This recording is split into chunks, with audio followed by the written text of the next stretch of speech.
tab 20, so that's Aquatic Fertility Strategy. So, Matt, if you want to deal with that first, and thank you. Thank you. So the purpose of this report is to provide the Council with a summary of our findings following the delivery of the Aquatic strategy. So the main points out of this is 2.5 million to be included in the long-term plan in the 24-25 year for the potential future development of a site, swimming pool in the northeast of the district, 50,000 in the 29-30 year to fund an options paper for the expansion of Kaiapoi Aquatic Centre, and 1.6 million over the 10-year long-term plan period, which will be loan funded for capital asset renewals. The strategy, the aquatic strategy findings did highlight the need for further upgrade and development work at both Kaiapoi and Dudley Park Aquatic Centres. We looked at the Council's current project loading and the affordability of the community's economic situation, and decided that that work should be pushed out further beyond the current long-term plan period to ensure affordability. However, the purchase of the land we've still included in there.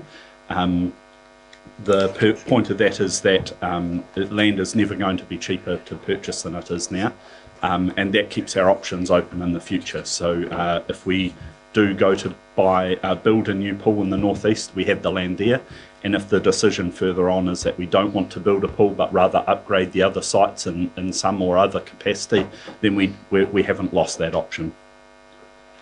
Happy to take questions. Thank you. I was just looking at the recommendation here. Is what's in the tab at the front is basically brought forward the original recommendation. So A and B, if colleagues were minded, would be includes rather than considers, I think, would be what would be required there. Anyway, questions? Questions of Matt? Yes. Councillor Doody, followed by Councillor Barnett. Thank you, Matt. Just my question is the looking at perhaps the purchasing of a piece of land for future, and the mere fact is that you're not really sure if it'll be for a pool as well or what. But just, if it was for a pool, would it be like the Oxford pool where the community does fundraising to put it together and utilise it that way? Is that, it's not a covered pool, would it be just an open pool? Is that what you're envisaging? The strategy didn't highlight what sort of facility it would eventually need to be, and the purpose for that is because there's still work need to be done to actually identify closer to the time when we're building it. The demographic may have changed, may have strayed from what we've predicted, so at this point we're not going to we didn't want to lock ourselves into one particular solution which may not meet the needs of the community, but that is a potential, and that the inclusion of the community, giving them ownership of the site would be key. It would be so beneficial for the eventual solution. Councillor Barnett. Matt, totally understand your report, but it's an awful lot of money, and that money could go towards putting a roof on Oxford, it could go towards putting a hydroslide at Dudley, it could go towards a whole lot of other upgrades that would be quite beneficial for the community now. Why would you not go ahead with upgrading the facilities we have, given that our level of service for pool is actually quite high in this district compared to other districts? It's a great question. There's a lot of options in there, and so part of the strategy was looking at specific works for upgrading those other sites. Currently, we've pushed all of that work out, and just because we feel it's the affordability economically is that was our recommendation for the best solution. However, that is council's decision how they want to. Yeah. Sorry, can you use your mic, Councillor Barnett? I couldn't hear what you said. You've got a $2.4 million budget in there in the next 10 years. Yeah, so The $2.5 million are looking for land purchase, as Matt's already explained, is to keep our options open in the future. And in the future, if the decision was to upgrade the facilities that we already have, then that's still an option that we could do in the future. I think it's important to note that if we were looking at upgrading either Kaiapoi or Dudley at the moment, and the report refers to Kaiapoi with the need for more leisure services and the need for hydrotherapy pools somewhere, $2.5 million is not going to be enough to be able to actually add on to those facilities. We're looking at $10-20 million figures to be able to add on to Kaiapoi, potentially build a new or add on to Dudley. So they're really, really big figures that we've got in our infrastructure strategy at the moment, rather than the long-term plan. If we had $2.5 million now to be able to do upgrades to either of those facilities, it wouldn't be enough to actually achieve what the shortfall in our facilities, which has been identified in this strategy. But it would be able to cover the Oxford pool with a retractable The feedback from in the strategy hasn't identified the covering of the Oxford pool as a priority for our district at the moment. The priority is on leisure services, especially in the Kaiapoi area, because of the shortfall in public feedback we've had there, and then also because of the demographics in the district, a hydrotherapy pool in the district as well. So it wasn't identified as part of the strategy, and that strategy included talking to key stakeholders in the community around what it is that they actually wanted to see. So you've also noted in the strategy that there are, or in the report, that there are three other facilities being built in Christchurch and opening fairly soon. Wouldn't that satisfy the need for leisure activities when people traditionally travel for a leisure or destination activity? This is they're quite far away from our district, so potentially there is some impact of travel. We've yet to wait to see what that impact is. We don't imagine it will be that large. The strategy, the team that were behind the strategy also concluded that same aspect. They didn't think that travel would be that large. So if Councillor Atkinson, Ward and Redmond. It starts around the 2.5 million to secure land.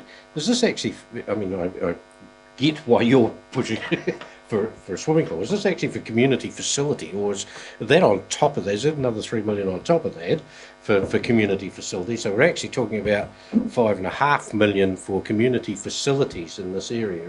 Is that my understanding? yeah, there's $1.8 million for the purchase of land for community facilities, and then the 2.5 for purchase of land for aquatics. And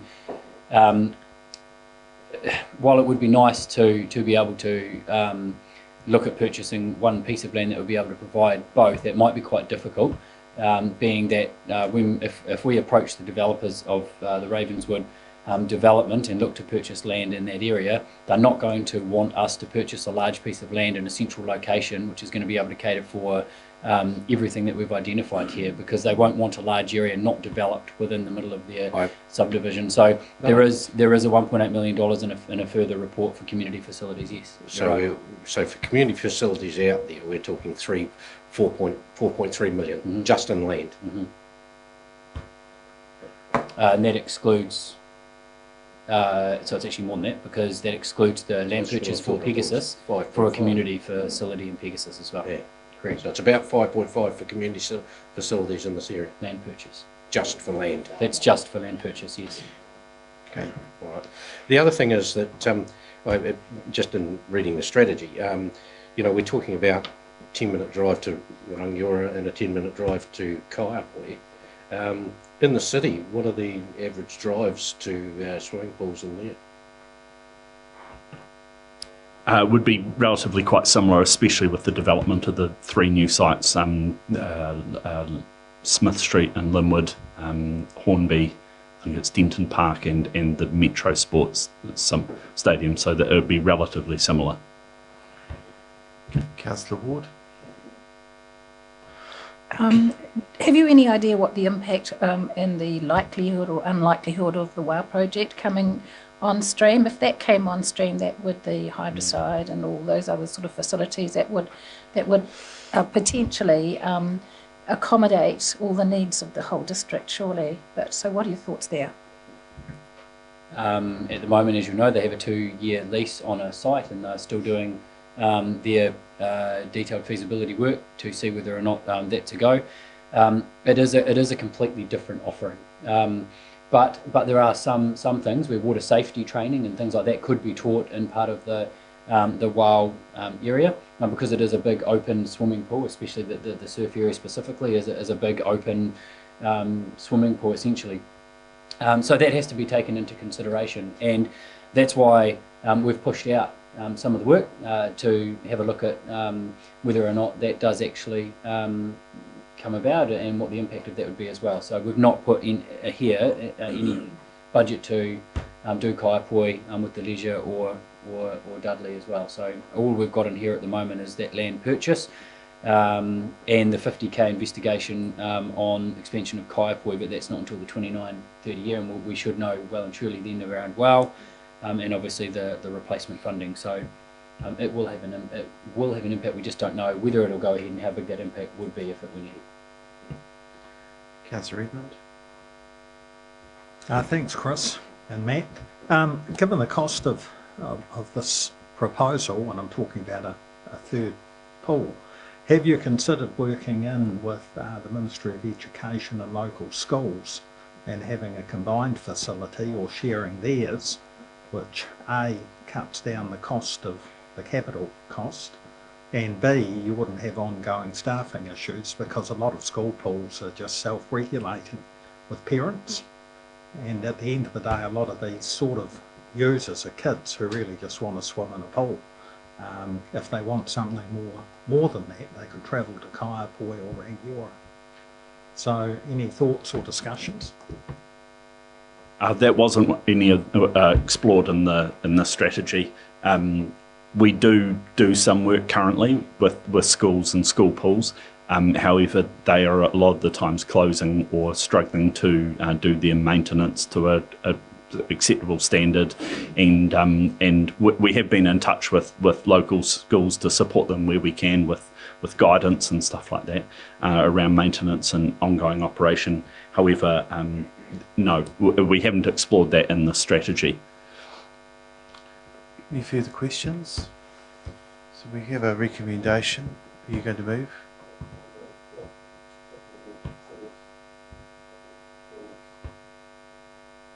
Okay. Is there a seconder for that? Seconded by Councillor Doody. Rob, could you use your mic, please? Thanks. This is a draft for consultation, and I think it's very important that we indicate to our community that we are looking to our community's future with some wise investment.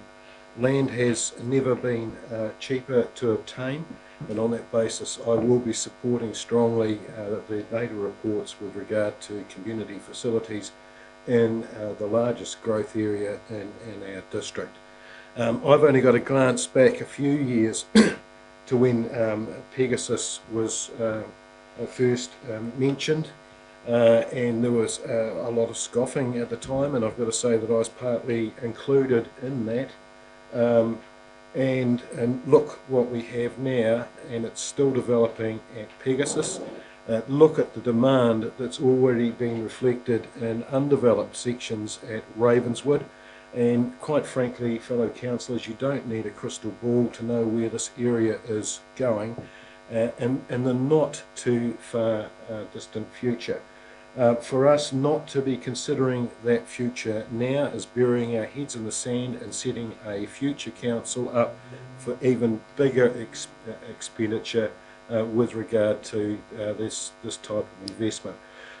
Look back only a short time to the purchase on Coldstream, and there was political debate with regard to that land banking, and to a degree there is still debate with regard to that land banking, but what a wise decision it was for us to in fact make that purchase. These are the same arguments I've had with the advisory board over the years, and I'm fully supportive of where the advisory board see we should be investing as far as this part of the district is concerned now. So I hope that you'll support the recommendation. Thank you. Councillor Doody, do you wish to speak? Yes, thank you. This is important for the future generations to be able to enjoy. It is a fast growing area, and we must look after that area out there, with whether it be for aquatics or whatever, but that land banking is really important. So that's why I have agreed with this particular project. Thank you. Councillor Barnett? When I look at community facilities, I tend to look holistically, and I completely agree that we need a community facility in North Woodend, because the Woodend Community Centre is completely full, and with the huge subdivision at Ravenswood, they need more facilities there. They're going to need a meeting place, absolutely, and what form that takes, that's good. But that's another report. I wish we'd almost been considering this all together, because really we should be discussing this as a Woodend Pegasus development strategy, which is out of date. It should have been done as a strategic overall plan. But I don't see the need for a new pool in our district. I did some research in similar sized districts as they are now and what they're providing. Selwyn only has one large facility in its district. The other one's only outdoor pools in smaller areas. Tasman only has one large pool, and the rest all outdoors and only supervised in the summer. Timaru only has one large facility, and there's 3 smaller ones, which are all outdoor, summer only pools. So with us having 2 indoor facilities, we're actually really we're oversubscribed for a district of our size, and pools eat money. We've seen that the budgets are huge, and you're not able to get a return on that. Now, I respect the idea of land banking, and I respect the idea of putting that in, but as soon as you put something in a draft budget, it signals an intent to the community. And I think that's going to give the wrong message that we're ever going to be able to afford another pool on top of the pools we've already got. I mean, Mr. Brown's already mentioned it may cost $10 million to upgrade the pools we've got now, which are sorely needed. Dudley is bursting at the seams. The leisure facilities there are always busy. Kaiapoi is lacking in leisure facilities completely. So it's no longer serving the purpose that's needed for our ageing population and our young people. So looking at this list, I believe Waimakariri is well served for pools. It's well served for pools for the next 20 years, and I don't believe a standalone facility is the right strategy. That money could be used in so many other ways to actually upgrade community facilities like our library that aren't fit for purpose, that need upgrading. So I think this is the wrong strategy to have another standalone pool within 10 minutes of 2 others. I don't want to send that intent to the community.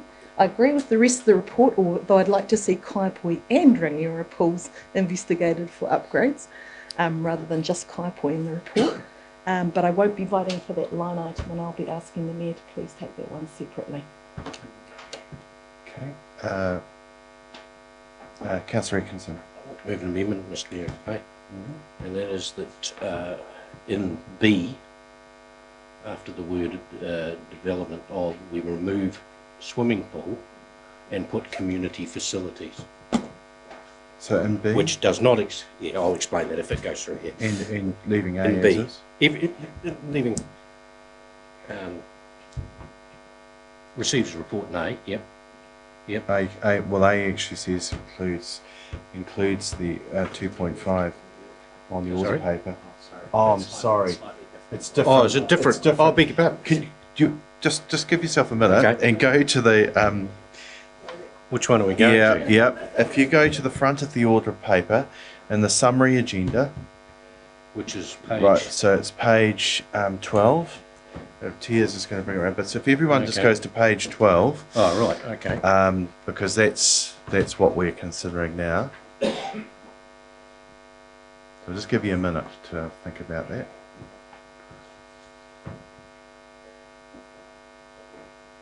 That's A then.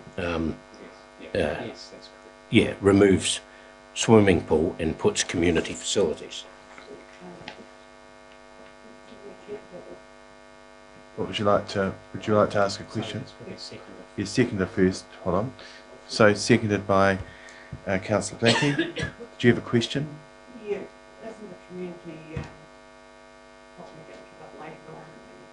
Well, it is scheduled to, but I've got an amendment on the table, so Councillor Atkinson to speak to that, please. Thank you. Look, that's a very pertinent question from Councillor Williams, because that's what I'm actually proposing, that this is looked at holistically. I have sympathies with the argument put forward by Councillor Barnett. I have swimming pools. I mean, if you live in Belfast, you travel to Papa Nui. It's, you know, that's how it is. Your argument about we're well served for pools, and with some extension we could be even better served, is a very clear one that I think needs debate around here. I have no question about the growth and all of those things, that the community facilities are needed around there. I'm not questioning that argument at all. You have three almost separated communities in this area, and we need to talk about that particular issue on its own for a start, and where these go. We have a community centre which already exists in Woodend, which is full. We have a community centre which is leased by the council in Pegasus for the Pegasus people, because they rightly came to the argument saying we have a community already and it is growing, that's where we want it.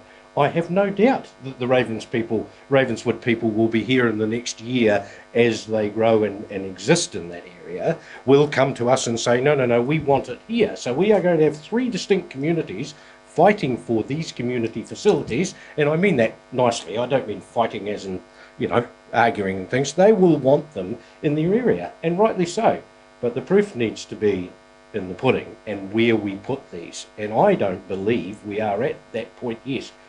Do we need facilities? Yes, I've got no problem with that. That's fine. But it needs to be looked at collectively, and tying this to a swimming pool, in my view, is the wrong thing to do. Land banking, I take no objection to, because if we decided that, which I don't think would happen, but if we decided that we didn't want some community facilities there, the land will only gain value when you could recognise your money back again. So it's a very sensible thing to do in my view, is hold on to that land. But actually targeting it with, I don't believe, an actual conclusion of what we need yet is the right thing to do. But I do want to include the money within that. So I hope you'll support the amendment. It doesn't mean that it won't be a swimming pool. It just means we need to look at a holistic view of where we're heading.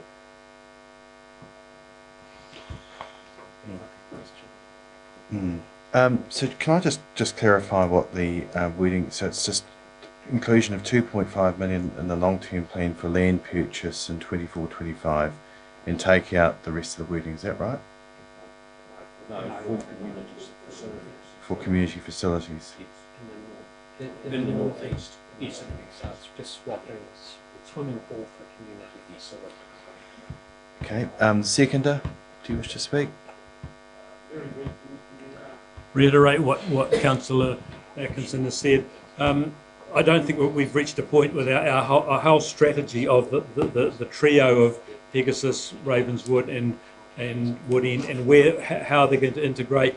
And there is a distinct risk that, as Neville has said, that we'll get three entities wanting a facility each, and I don't think we can go ahead at the moment with the pool plan without resolving that, and resolving where it's going to go, and whether it's going to be integrated as part of a wider. And that's why that wording is good, because it's not negating it, it's just leaving the options wide open.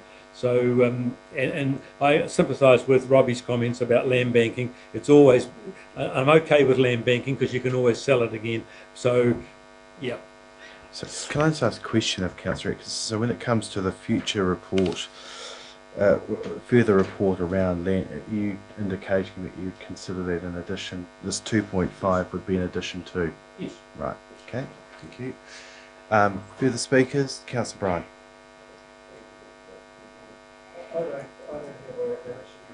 Oh, Mike, please. Thanks, sorry. I don't have an issue with the wording change. As I say, it's land banking, and I just point out that it's 24-25, and some have mentioned with regard to strategies, I'd sincerely like to think that some strategising is going to be taking place before we get to 24-25. I would be very surprised if that was not the case. And I would like to think that colleagues do not see this as just the only investment in community facilities. As mentioned, we do have other items on the agenda, and as I signalled when I spoke in the first instance, I fully intend to support that investment as well as along with this. But I don't have a problem with because, you know, certainly as long as I'm around, I'll remember this conversation. And Who are the speakers? Councillor Barnett? Or do you want to speak as well, Dean? Councillor, are you indicating? Yes, but... For that, the wording to be changed as well. Oh, well, it's an amendment now, so Councillor Barnett. Yes.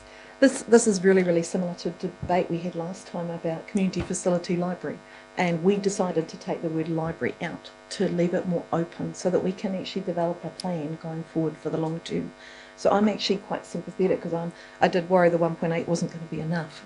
So actually adding the 2.5 gives us some leeway to make some informed choices around budget. And we may not need all that, but that would be great. If we didn't need it, that's great, but it's available in the long-term plan. Just a note on the Woody and Pegasus development strategy, part of the reason it hasn't been redone is because of the district plan review. We just have not had the staff and the resources to be able to review the district development, and that needs to be done. Now that the district plan work is out of the way or starting to get to a point of a conclusion, that will be the next step. And we desperately need to acknowledge the importance and the growth in the Woody and Pegasus area. We need to acknowledge the connectivity between them. We need to acknowledge the need for community facilities in that area. So I do think that actually putting this budget in is a signal to that community that we are looking at them, that we do care, that we do really want them to be able to have the same sort of facilities that are seen in the other major towns in our district. So I'm fully in support of the amendment. Mr. Palmer? Just to observe, and without preempting what might be decided later, when you get to the next community facility provision for 1.8 million, I just note that that's in year 21-22, and this is 24-25. I just probably highlight that it is likely that if we were looking to try and co-locate, then we'd probably look to try and secure that in one go. So it may see a request for this 24-25 budget to come forward if those negotiations land positively in that space in 21-22. So I just wanted to signal that while it's sitting in 24-25 at the moment, the likelihood is if it were in a single location that we would probably get a better deal if we were trying to buy a bigger block in terms of value for money than two separate purchases. So I just flagged that. Do you wish to speak, or you've got a question? Jim, based on what you've just said there, and Jeff is probably back there furiously working numbers, what does that do, bringing a significant sum like that forward, with the 1.8 being proposed for the 21-22 year, and this pool budget being for 24-25? If we brought that forward, what does that do with our rates numbers and whatnot that you just probably push forward? Again, the rate of fit, and Jeff can kick me in the pants quickly if he wishes. The rate of so what it'll the effect is you bring $2.5 million worth of debt forward, so that raises debt earlier than is otherwise signalled. So that's one effect. The funding cost on $2.5 million is probably not that significant in the current interest rate environment.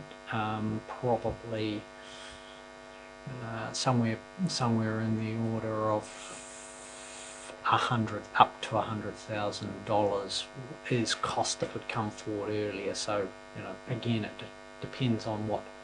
It wouldn't be decided in this round, but in the future LTP or annual plan, there's probably some respreading of rate impact.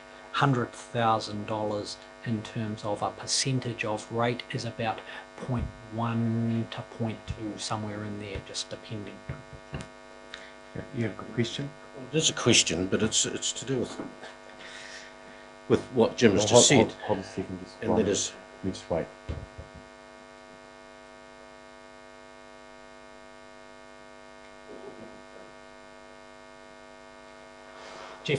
Jeff was just reminding me that there's a small element of growth in that.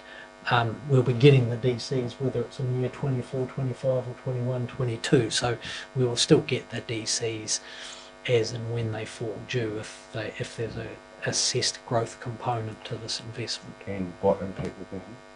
Oh, don't know. And look, I would, in the broad scheme of things, like many of the things that we talk about, that doesn't become particularly material. If there is no DCs, where in any particular year that you gave the increase to, it's a 0.1% rate increase, just by and that rate increase would have occurred. It's just that it would occur a couple of years earlier than what is currently signalled. So, okay. Question. well, just the intent of the amendment is, in what Jim has explained, is one scenario, but it wasn't my intent to be going out and buying $5.5 million worth of land. It may be that we still have two separate parcels. We might have three. We might have whatever's required. What I'm trying to do is get this so that it's not tagged to anything, that the community facilities can add up to that amount of land, is what I'm saying. That's my intent. So you did right. That could be a scenario that comes out of it, but I just want to make that clear that it's not saying let's go and buy $5.5 million of a paddock. That's not what I'm saying. Okay. Councillor Bartlett, do you have a question? Can you use your microphone, please? It's hard to reach. So this amendment, that effectively means that the budget we've got in front of us stays exactly the same. Is that correct? Correct. Thank you. Any further speakers?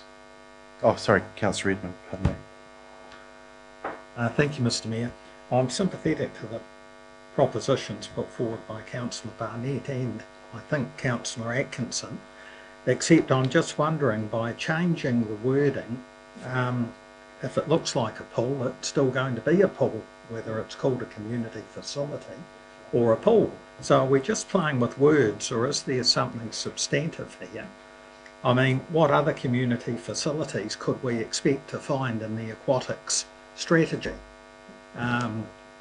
It's not a community centre. I don't think the pools deal with those. So I'm just wondering, is there any substance to changing some words? I mean, the real issue is, do we need another pool in that area? Are there other alternatives to a pool? So I'd like some clarification from the mover of the motion, what exactly he means by community facilities. Is it a pool, or what else is it, before voting on the amendment? I'll give you I don't normally, but I will give you a right of reply and you can respond to that at that time, unless you want to respond specifically. I'm pretty sure I've explained myself. I'm talking about the community facilities as total. I'm not talking about particularly a pool. If we need $5.5 million, that'd be nice, $5.5 million in which to create community facilities, of which they could be anything, I'm not satisfied that we have the information in front of us that is required. I mean, you've heard the questioning from people already around, do we need a pool here? We haven't had that debate. That is here. We want it to go out for consultation. We're talking about community facilities as a whole, and this just so happens that that's part of it, and we need to know that, and I don't believe we have that information. We have one report, that's all. Do you wish to speak? Yeah, I couldn't support this amendment because I think we would need to, for community facilities, wait till the next one and see the value we put on what we need then, rather than being targeted in a particular aqua environment report. So I think we need to wait till we get to the community facilities one and thumb it out there. Maybe we need to increase that amount then for land, but this is not the right way of doing it in this scenario because it still points to the aqua situation and we don't know, we haven't debated it properly. Sure, I'm going to speak to. I feel the same way as Councillor Williams, actually.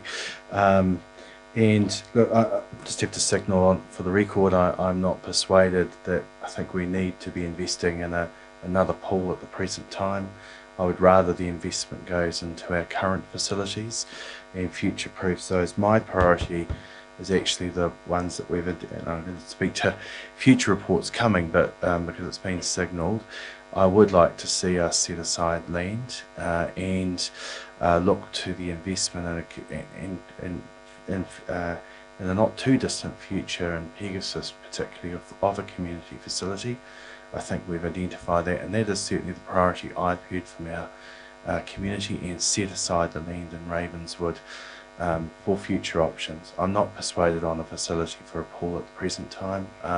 There's such short distances, and I remember how divisive it was years ago when we were trying to even do Dudley at the time. Now we have, with both Dudley and with Kaiapoi Aquatic Centre, two very good facilities. Our youth council, I'm sure, will be submitting wanting a hydroslide, if not at Dudley, also at and they probably would like it at Oxford as well. But this shows that our young people are thinking of those things, and they're the sort of things, QE2's got a high demand because it's got and well used because it's got that hydroslide aspect from what I'm advised. So look, on the face of it, I'm not going to support the amendment.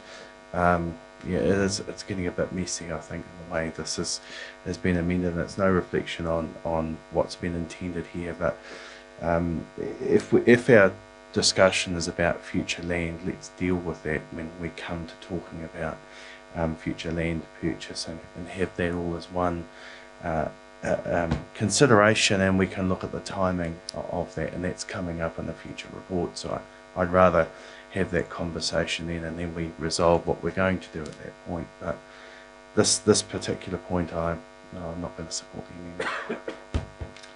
Okay, so further speakers? You'll get a reply in the next, after it comes. The mover of a motion can exercise exercise your right of reply at this time, but you don't get a further right of reply, so you get the option. Would you like to exercise your... Is there any further speakers before we come to that? Would you like to exercise your right of reply? Well, I think it would pay, because potentially the amendment's going to fail, which will mean we go back to substantive, and gathering by the comments, I don't think the substantive will go through either. So that will mean that there is no 2.5 million provision in the long-term plan for whether it be a community facility or will it be for a potential swimming pool in the northeast of the district. And on that premise, it'll, judging by the comments, there's some other report that's going to be... I thought all the reports were here for consideration as part of our draft long-term plan now. And, I was heavily involved in Dudley. The lead up took years to get Dudley over the line. We had a deputy mayor disclaiming it as a neighbourhood pool, vigorously opposed to it, as were at various points the majority of councillors, which was why it was on the books and off the books and on the books and off the books. We're not talking about a facility being built in the near future here. We're talking about land banking for the possibility of that facility. And there's an awful lot of water to go under that particular bridge before a facility could be built. But with Dudley, we owned the land. With Kaiapoi, we owned the land. We weren't having to purchase. With Oxford, we owned the land. We weren't having to purchase land. All I'm asking is that this council have the foresight to purchase the land under whatever guise. So that's why it's indicated I don't have a problem with the amendment. We'll have that discussion later, but for heaven's sake, invest in the land, invest in your community now for their and our future. That's all I'm asking for in this, and it's all I'll be asking for later. So I hope, Mr. Mayor, that this may have persuaded you to at least support the amendment, because, and it's a draft for consultation, we can have this discussion again later. Yeah, but I would like this to get over the line for our community to have an opportunity to consult on it. Thank you. So did you have a question, Councillor Ward? Would it be possible to reconsider the 1.8 million in the light of this? Well, that's going to come up in a future report. Yes. So that's in the future report is in tab 17 for 4.15, which talks about Pegasus Ravenswood community facilities. Well, that's just I'm just trying to resolve a situation where we. Well, anyway, that's. So we have an amendment. I'm going to put the amendment. All those in favour, please say aye. Contrary? No. Division? Yep, so you want to clarify what it's... Yes. So the amendment is... Tia, could you read that back, please? I can. Oh, okay.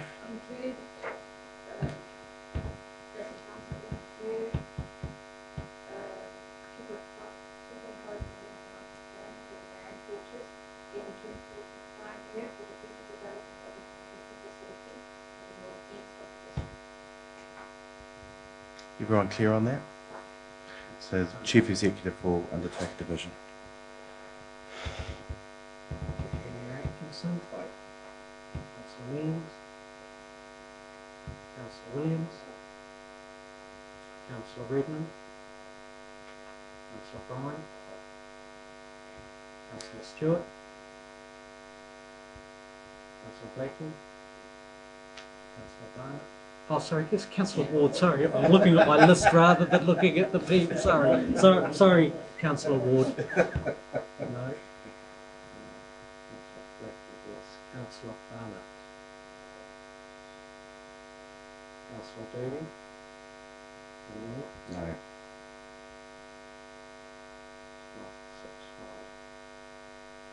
So the amendment's lost.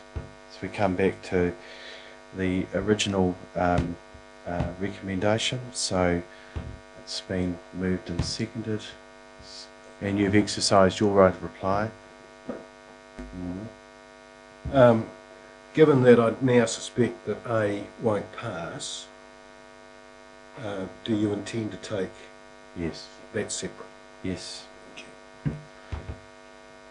So with that, is there any further speakers to the original motion? I know you've exercised your right to reply. I haven't already spoken to it. Do you wish to speak? It was suggested that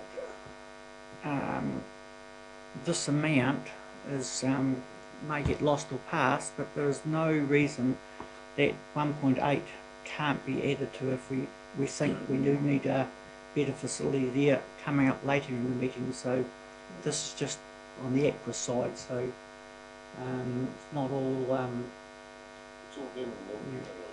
Okay. Well, anyway, is there any further speakers that haven't already spoken that wish to? All right. So I'll put the motion, and I'm going to take them separately. So firstly, I'll put A. All those in favour, please say aye. Contrary? Division? So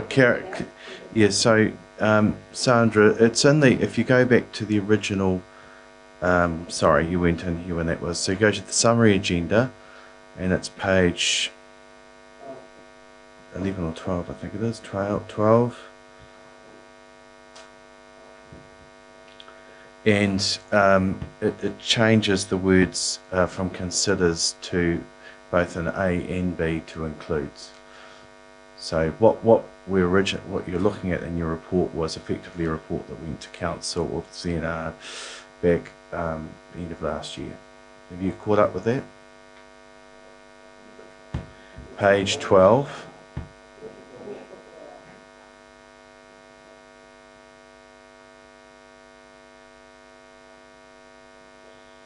Okay. Right. All right. Division on motion. Councillor Atkinson. Councillor Mealings. Councillor Williams. Councillor Redmond. Councillor Bryan. Councillor Stewart. Councillor Ward.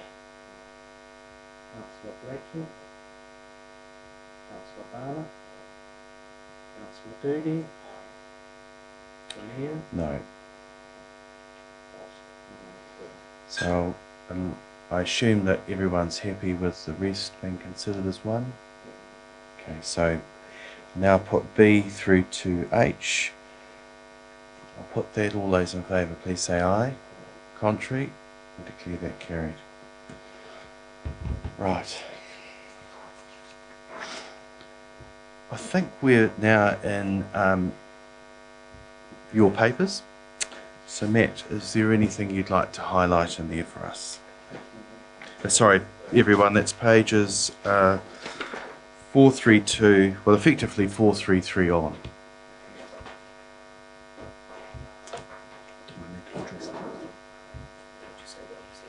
So obviously, as a result of that vote, in my key issues, it mentioned the 2.5 million, so we won't be touching on that again. But the main... Well, actually, we probably will. Later on, yeah. I'll hang around, eh? Yeah. I shall.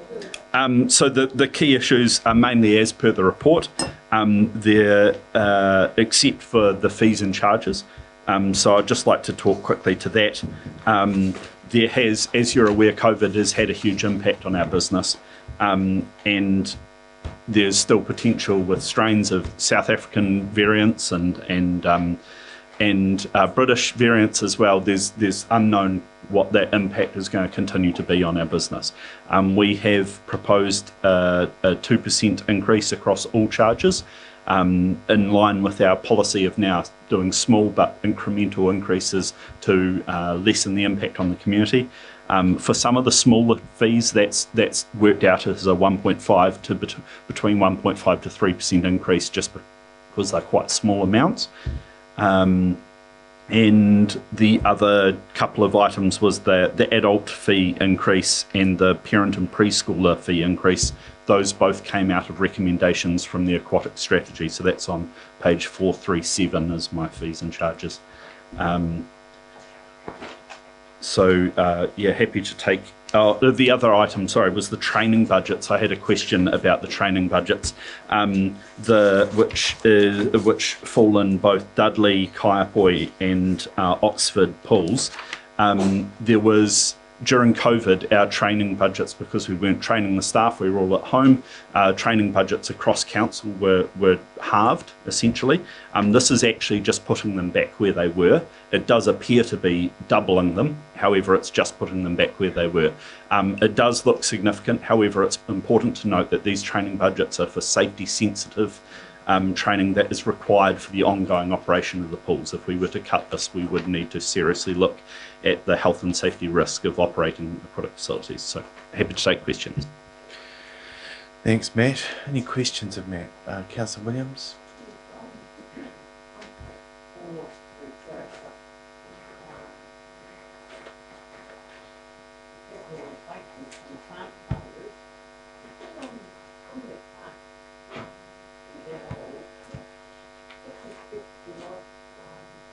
Use your mic, please, Councillor Williams. Thanks. Sorry. Sorry. What's the expectancy life of some of this equipment? Because some of it doesn't appear to be, that old, $2.5 million replacement on. Is it a maintenance problem, or just a failure of equipment, or is it we haven't put the right equipment in, or what's? So the budget over the long-term plan period was around 667,000 for capital replacements.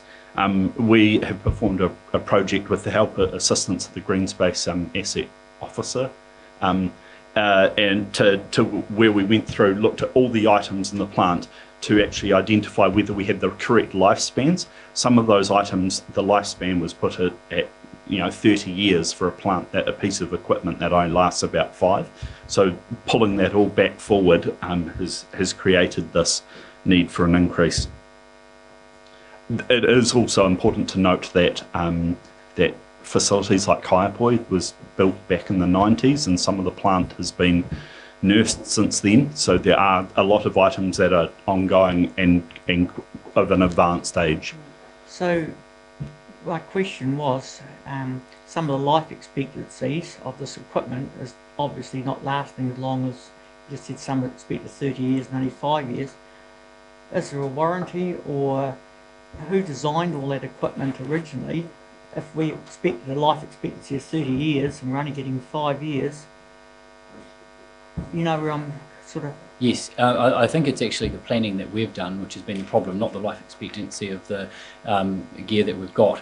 And it's similar to community facilities. Our planning previously was to buy a large piece of kit and then look at its life expectancy as a whole piece of kit and say, well, that's 30 years, so we'll depreciate that over that 30 years. We've found out, as you'll know, over the last 3 to 6 years, that we keep having to come back to council and say, look, the piece of kit's generally okay, but there's a component part of it which is broken, and that component part was never separated to make sure that we had the money to replace that while the bigger piece of kit still remains the same.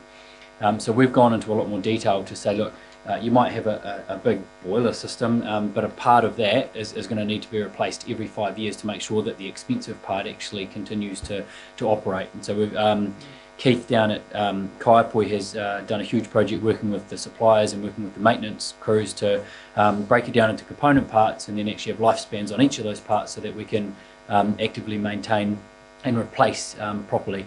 You'll note that we have come back to council seeking ongoing money, which equates to about what we're asking for here. So the options are to continue to come back to council every year and ask for money to upgrade these component parts of the larger items, or to have a better forward plan, a more complex forward plan, which actually has the money identified now. So it's not worthwhile upgrading to better quality? Some of the items in here do reach their life expectancy within that 10 years, and then we have to look at upgrading them, and we've identified the right amount of money to upgrade them with good quality kit. Further questions, Councillor Barnett?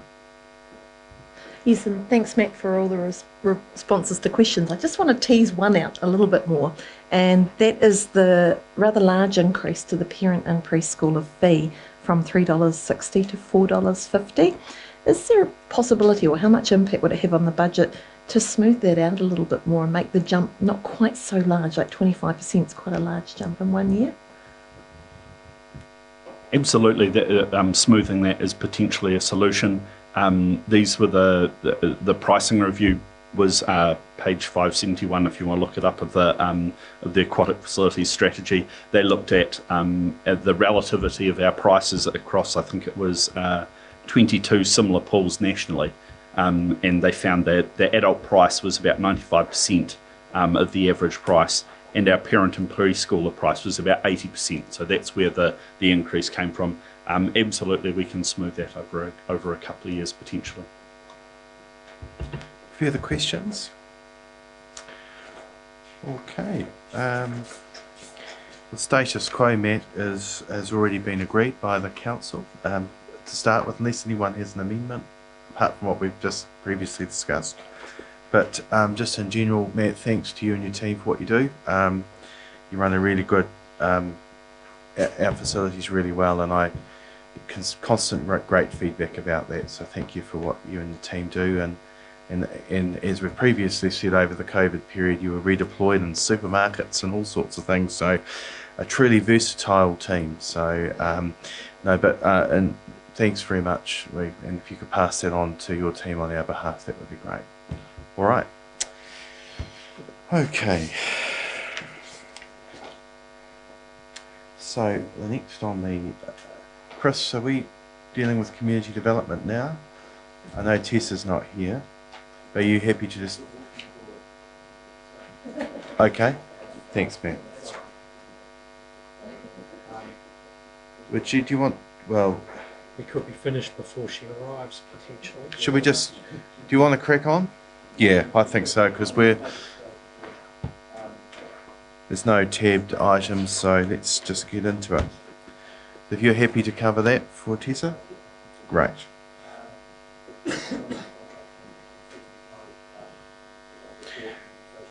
White pages 4417.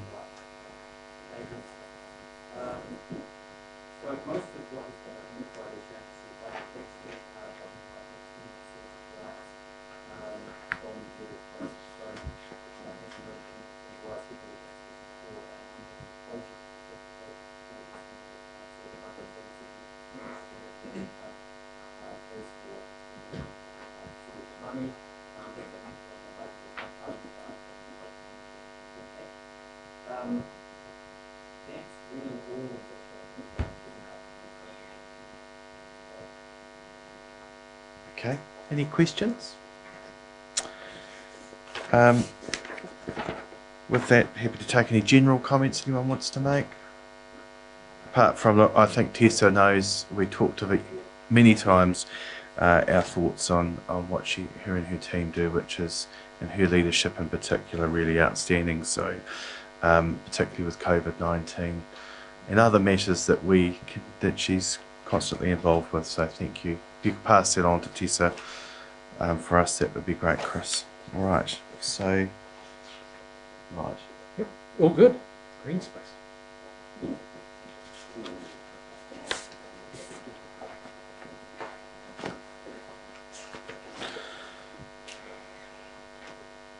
Chris Grant, right. Page 455.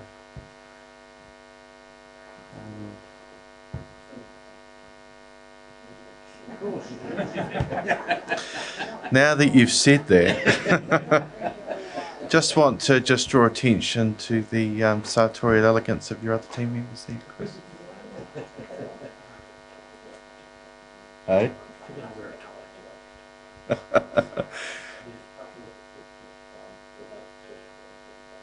Yep, should we...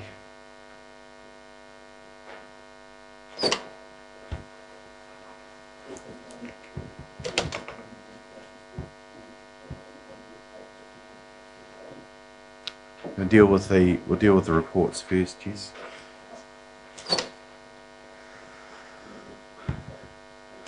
So could you use your mic, Chris, please? Thanks, just for Tia's benefit and the recording system. Thank you.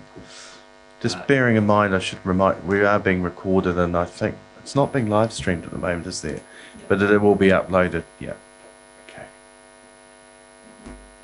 Chris. Yeah, so I was just referring to the pages. So the first report that we'll talk to is tab 15 on the computer, page 317, item 4.13, which is the sports facilities plan. So if everyone's there, then I'll hand over to Grant. So the recommendation, Chris, is just for everyone else's benefit. If you go to tab 2, in there, which must be about pages 12 or 13, I'd imagine. Let's find it here.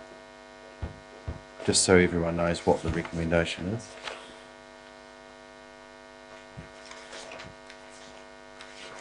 Can't find it in mine actually.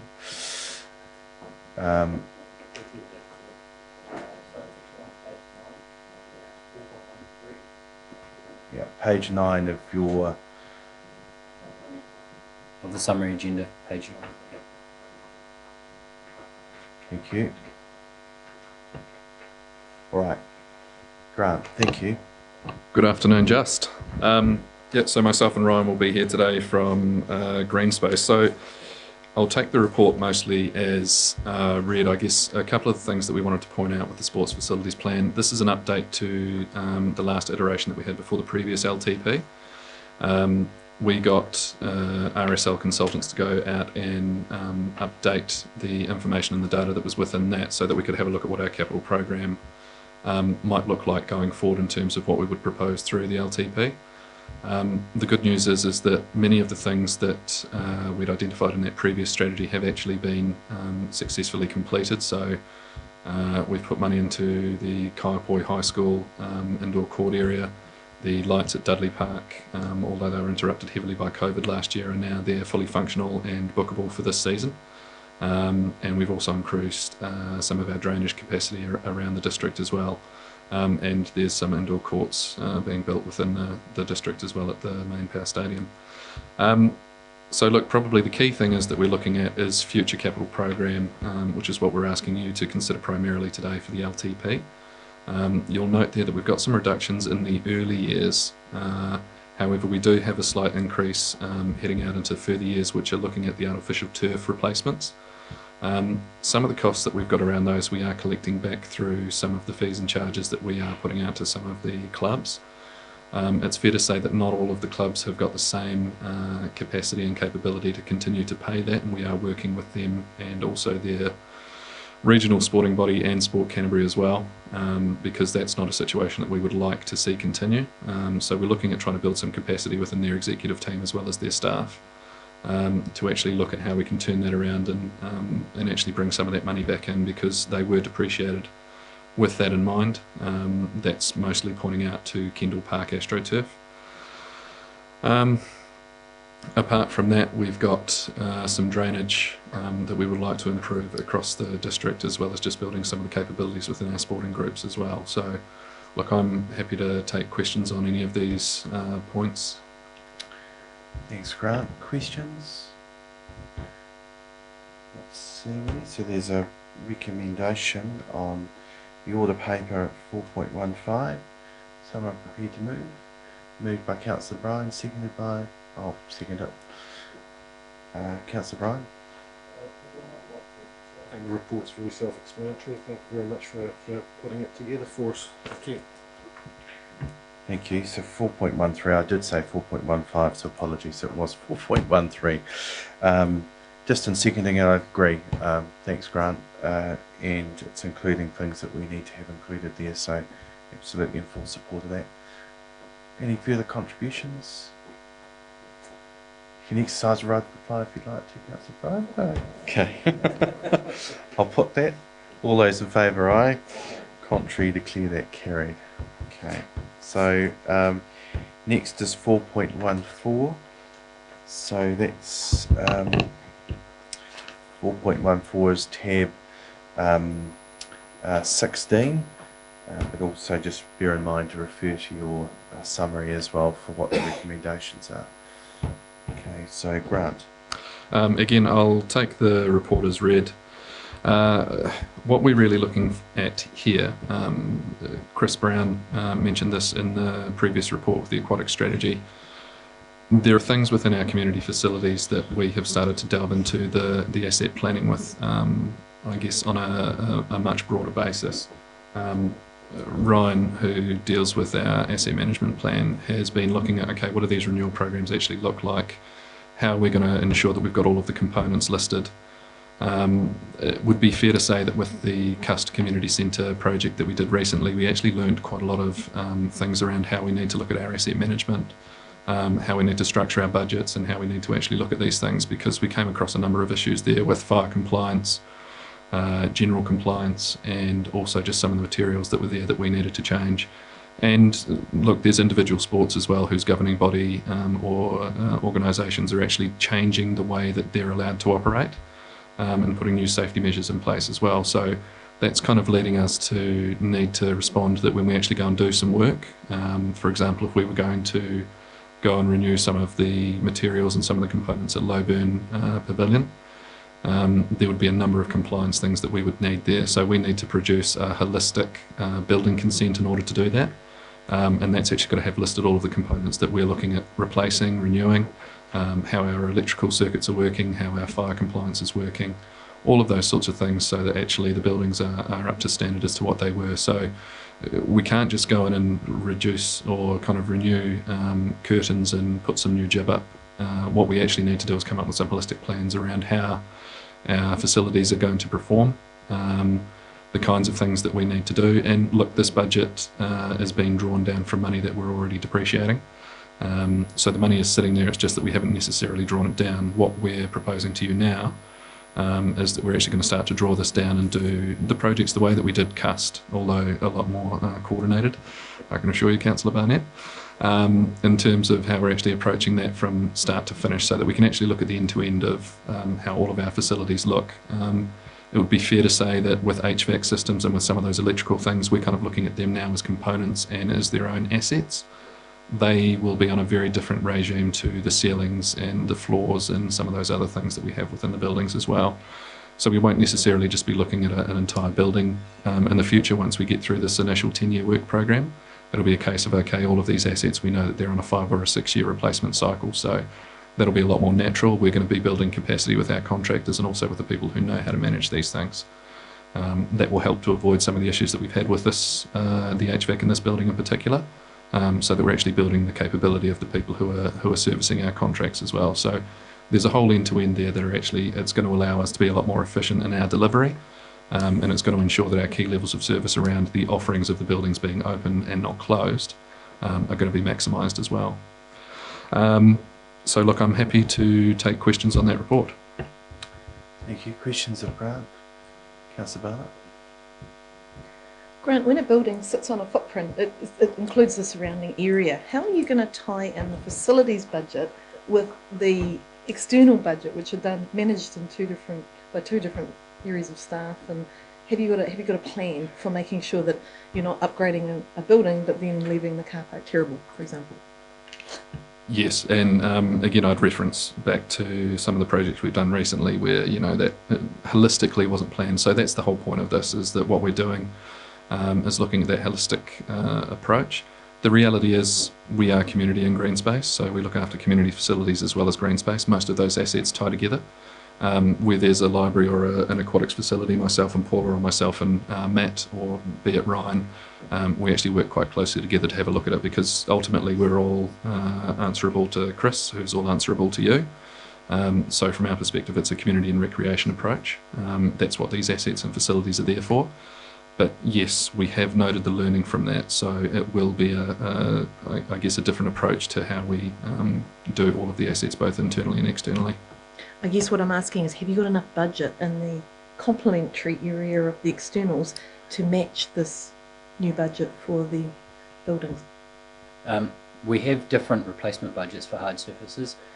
So for car parks, we have a completely different replacement budget, and then we also have different replacement budgets for our soft landscaping features around the outside as well.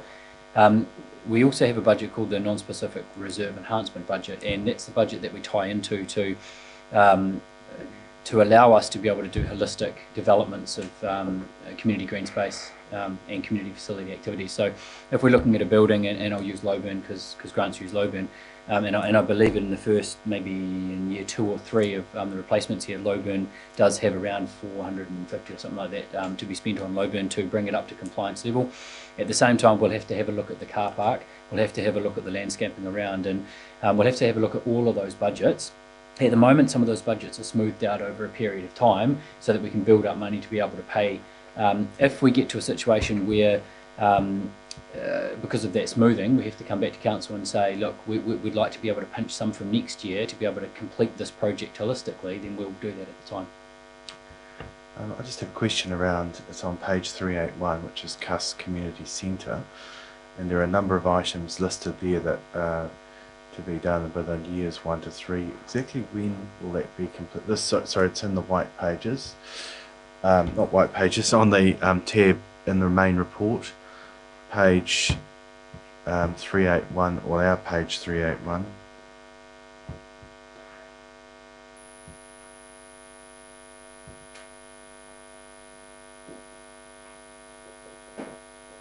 So just following the upgrade, these are the remaining items to be completed, excluding the car park and exterior. Sorry, car parking issues. So when will that be undertaken? that's included in there? So we have a budget currently listed as roads and car parking within the green space budget. It's expected that CUST would either fall into part of that, so that's every 2 years, starting in year 2 of the next LTP, or we have identified this in year 11 as a bespoke project, which is obviously sitting outside of the current LTP. So these items that are listed here are things that weren't completed as part of the current upgrade, which probably should have if we'd had adequate budget. So when will they be undertaken? So with that, These are carpet replacement and those things. 'Cause it looks pretty shabby in there. that was within the first. They would be within the first 3 years. Those ones. Okay, so it could be year 1. Yeah, and ultimately, if there's a desire by the council for us to look particularly at putting a project as first cab off the rank, then we'll happily do that. Thank you. Further questions? Councillor Redmond.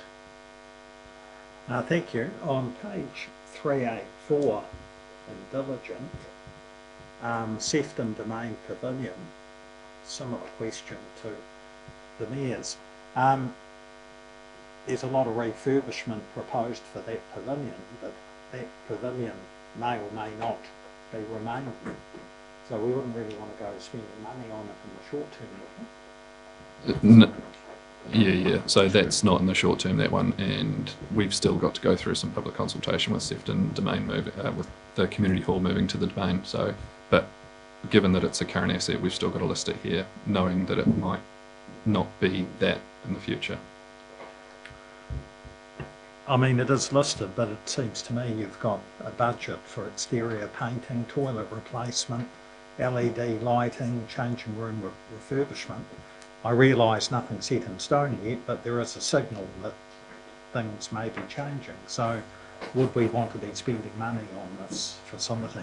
So in the program that's identified in year 4 to 6, so we wouldn't be looking to do any of that work until year 4 to 6, and between now and year 4 to 6 we'll know a whole lot more and we can revise that budget if the building needs to be significantly modified. But we're treating this budget as if the domain is going to, that building is going to remain there and not be touched until we know more. Yeah, could you help me? Whereabouts is that budget in the papers or? So this is part of the replacement budget which we're discussing under 4.14. So it's identified as the 150 in year 1 and then 300 every year moving out to year 8, year 7 and then 350 for the last 3 years. So, if you look so at, like I said, it's smoothed out over those 10 years. okay. Any other questions? Councillor Bartlett.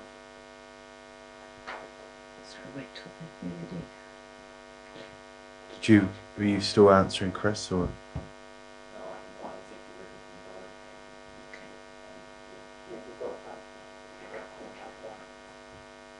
So Hold on, Councillor Bartlett, just wait. Yep, sure. Sorry. No worries. Wait for Christopher.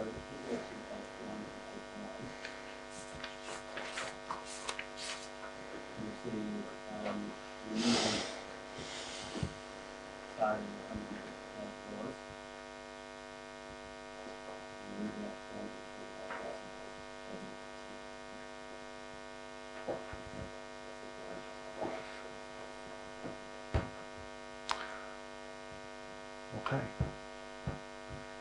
Thank you. Councillor Bartlett? So just going back to something you've just said, which related to my first question, you're saying that the CUST Community Centre works are pretty much programmed in the early part of for the building, but that the forecourt's been pushed out to year 11. Why would you do the inside and not the front of the building at the same time? So we also have a roads and car parks budget where we could bring that into year 2 of the current LTP. So the year 11's a placeholder depending on what happens with that because it's a proposed new budget. Remember, of course, I think there might be some confusion between between the request to look at a new car park at CUST, and which is the year 11, I believe you're talking about, which is looking at the land at the back for a new car park and by the tennis court, that's right, and the redo of the current car park at the front. So that two separate projects. So I'm just confused about the year 11, why it's been pushed to year 11. That's the only thing out of the current long-term plan when that's still a current project. So the tennis court car park is in year 11 at the moment and could be brought forward into an earlier year, but that's not a renewal work. That was a new work which has been identified, and that's currently sitting in year 11 of the budget. So the renewal of the current car park and the front part of the building, where is that? Where will that form part of? Where is that in the budget? I believe Because that's I think that's. I can comment on this one. So the roads and car park upgrade is currently up for tender at the moment. Forecast. That's relating to the funding we received from the government as part of the shovel-ready or stimulus package. Right. So the car park upgrade, and that is currently up for tender at the moment. But a new car park for tennis is currently not sitting in the budget. Okay. All right. Next to tennis. Any further questions, Councillor Redmond?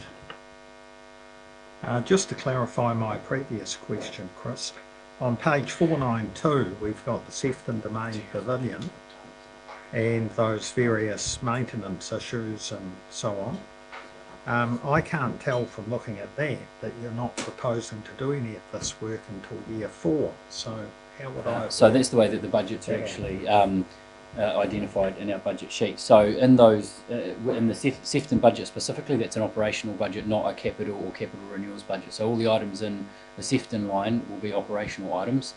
The capital that we have for renewals at the moment is on that page 489, and we have a program which sits behind those numbers which are in there. So all of the buildings have their own operational codes separated within the budget, but when it comes to capital and capital renewals, those are identified in a separate space, not as individual building loads. That's why you don't see the renewal for each building as a program inside each of those operational budgets. Any further questions? So we have a recommendation. So just to be clear, that's within the order paper itself, 4.14. Someone prepared to move. Moved Councillor Becky, seconded by Councillor Ward. Sorry, she grabbed the mic. Councillor Black. Councillor Ward. So, Any further speakers? Councillor Barnett. Yep, just to say, I'm actually delighted to see that this budget has gone in. We have noticed, obviously, since after the earthquake, there was a huge amount of work in that area, in green space and in buildings, and a lot of things got missed, and that's been acknowledged. And so now we're actually getting into a point where we can come back and review all of our facilities and make sure that they're being adequately serviced, and that actually prolongs the life of the asset, which is really good for the community and for the budget. I am a bit concerned sometimes, however, though, that we get projects which make a building so much better, it gets so much more use, but then we don't have enough car parking. So we've got, I really do think that these sort of development plans need to go hand in hand. I know they're in different budgets, I know they're in different staff units, but they have to go hand in hand to make a realistic use of the building and a use of the project. So I'm a bit concerned that some of the projects I see focus on one or the other, and those staff aren't always coordinating together. So I really look to you, Grant, to make sure that happens in the future. I agree with those comments, and in particular case in point is Cust Community Centre. We did a really good amount of work in that building, and then we had to stop completing the remainder, which would have been replacing the carpet and the vinyl. The rest of it looks fantastic now, and it's nicely painted, but just the flooring looks pretty shabby and of the age that it was built in the 1970s. Thank goodness the colour scheme has changed. It's just a reflection of the time, but it would have been great to have got that completed all at the same time, and I realised there was budget constraints there. So my preference, you asked for that before, would be that that's completed in year 1. So that facility is as up to speed as it can be. Our community, it is a well-used facility too. So. But I do agree with Councillor Barnett, it's great that we have all our facilities listed there, and there is a plan on a condition and a program so that we don't fall behind. So thanks team, great to see this here today. Any further speakers? Right reply? I'll put that. All those in favour, aye. Contrary, declare that carried. Right. We're now on tab 17, which is 4.15. So that's the report on Pegasus Ravenswood Community Facilities. Chris, when we go to the in Grant, when we go to the summary, summary recommendations probably don't reflect where similar before, just wording. So probably A, C, and that probably should have includes would be my suggestion there. And then D probably is where we were talking of before. Might be an opportunity to think about what a realistic sum should be included there, but I don't want to preempt the discussion here, but that's something that Chris, you might, and Grant might want to think about. And if you could just give us some guidance as to what the wording should be, would be helpful as well. Thank you. So this is just picking up on the point before that was discussed with the aquatics facilities strategy. So that's quite all right. Does Jones shout after today? Well, it's clearly it's like us all. It just turns itself on. Is it on silent now?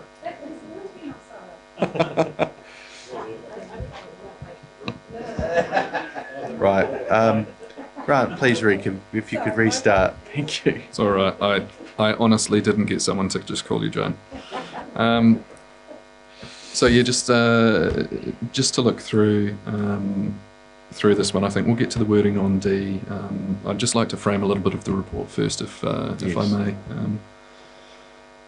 through the chair. This is kind of looking into two parts. So we've currently got again, we commissioned RSL to go out there and do a feasibility study for us to look at the kind of community facility provision that we will be needing within the northern reaches of our district. We had previously put placeholders in.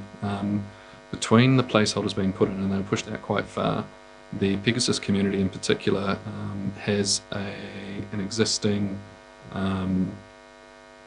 community centre that's currently leased. The population out there has actually grown during that period of time from around about just over 2,000 people up to I think we've got about 3,700 there now. Joan, the wee silent thing's on the side if it's an iPhone, just to help you. I got a John a cup of water.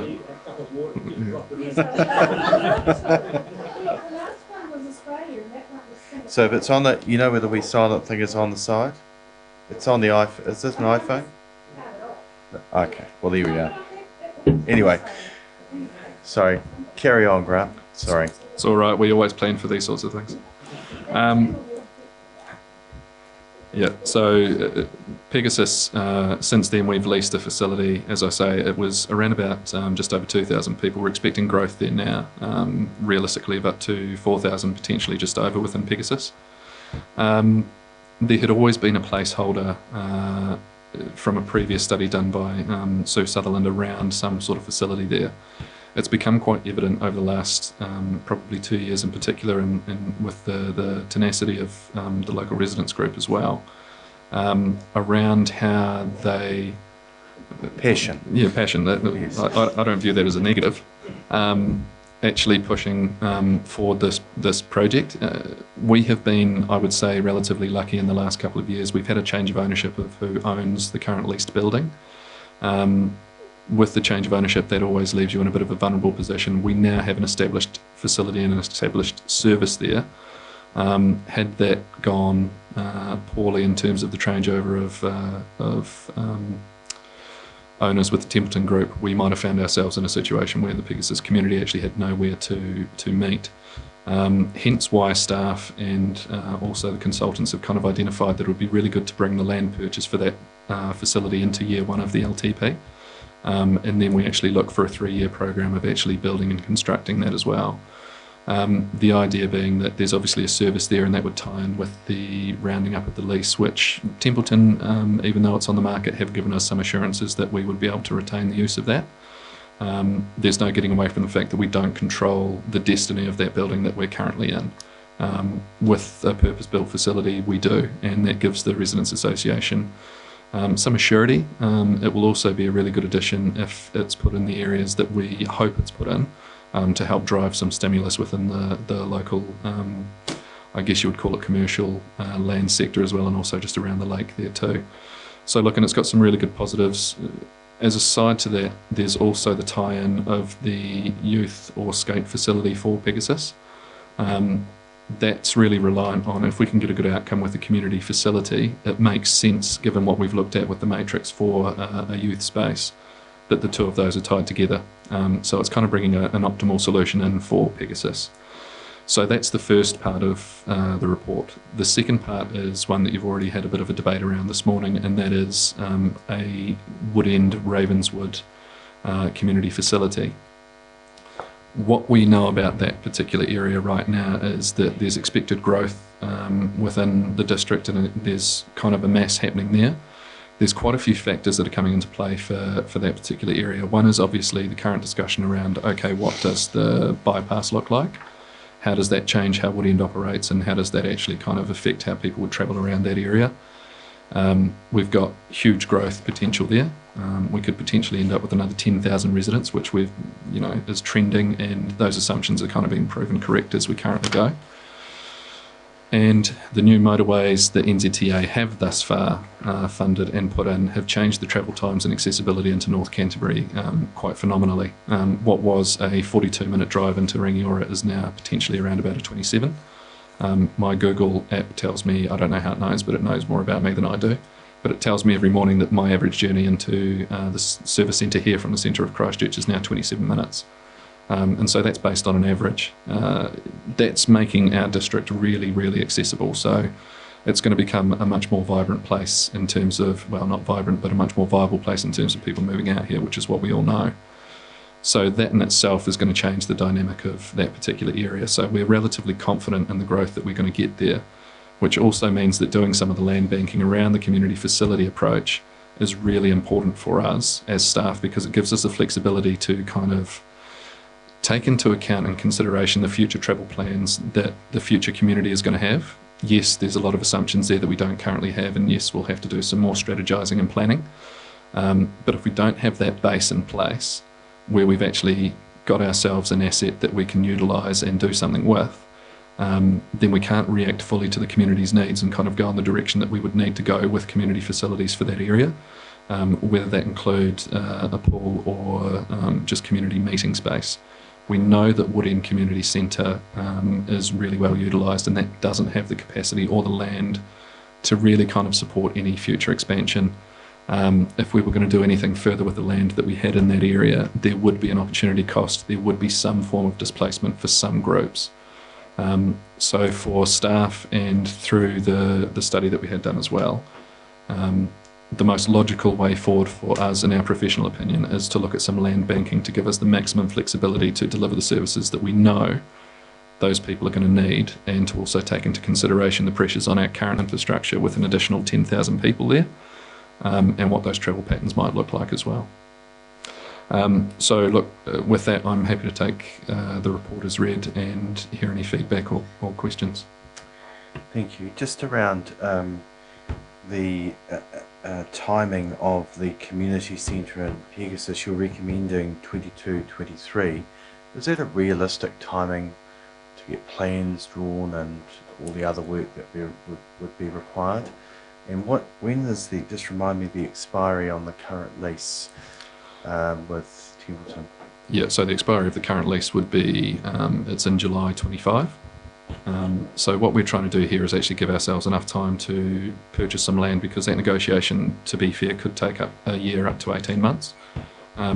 Depending on where it is, the council and the Woodend Sefton Community Board and the community want us to go in terms of purchasing that land. We've got a pretty good idea. So you're recommending here 22-23. Yep. Is the timing better at 23-24? I'm just testing whether it takes time to design a facility and get it ready. Are we giving ourselves enough time? In the actual budget sheets, we've actually got it identified as 500 in the 23-24 year and the remainder in the 24-25 year to reflect exactly what you're talking about. The fact that we're in the recommendation, it's got there isn't 22-23. Yeah, so that's obviously not consistent with what we've actually got in the budget sheets themselves. Could you have, as I said at the start, could you have a look over the recommendations, because they're not where it needs to be framed in which to make a decision. They're actually from the report that went to council end of last year. They've just been copied over. Yep. It should probably have something like include. Could you just have a look at that, please? Yep.